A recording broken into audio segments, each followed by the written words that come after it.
गंडापड़े अनुष्ठित होता नामयज्ञ अवसर में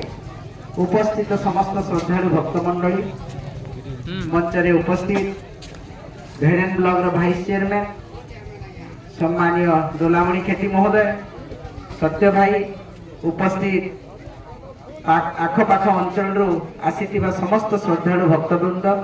समस्त को मोर अभिनंदन एवं शुभेच्छा ज्ञापन कर बहुत दिन पर कदलीपाली की आसिक मते बहुत खुशी लगुचे आपण मानकर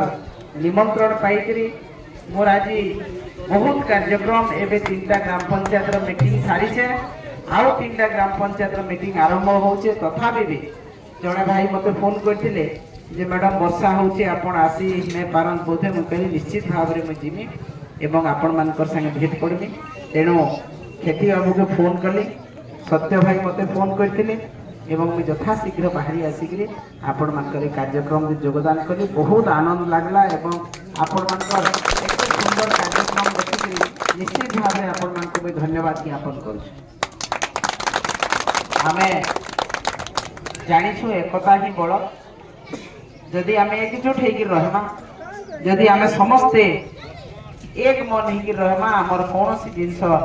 असंभव नई से सब संभव हो पारबा सब सफल हो पारबा एवं गंडापड़ा प्रत्येक गंडापड़ार गुरुजन मान भाई भौणी मान मैं केवल गोटे नवेदन करुचे जे आपण मानकर भितर एकता बजाय रखुन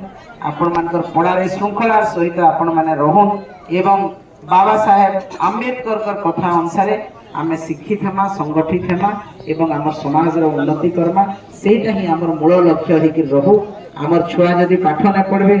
आम जदि शिक्षित न हेमा ताले समाज के बुझी न पारो संसार के बुझी न पारो किंबा आमर भी निजर अग्रगति व विकास व प्रगति हो नहीं पारे तो से लगी पहला आमर छात्र छात्री मान को आमर पुआ झील मान शिक्षित करमा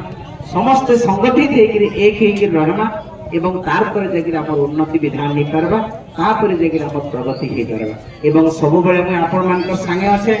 आपण मानकर सहित रही आपण मानकर विकास रो मैं प्रतिज्ञा नहीं प्रतिश्रुति देइछे आपण मानको एवं से निश्चित भाव में प्रत्येक गांव प्रत्येक गंडापड़ार विकास हेबा केवल आपण माने समस्ते एकजुट होकर रहू निजर निजर भितर भाई चारा बजाय रखू कारण जिते बेले भी आमे कौन सी काम करबार लगी जिमा आमर भितर जदि समस्ते एक होकर रहमा ताहले से काम संभव हो पारबा तेणु ये जगार समस्त माँ भौणी अच्छन समस्त गुरुजन मान अच्छन समस्त को मुझे निवेदन करमी जे भी जेन पड़ारू आसन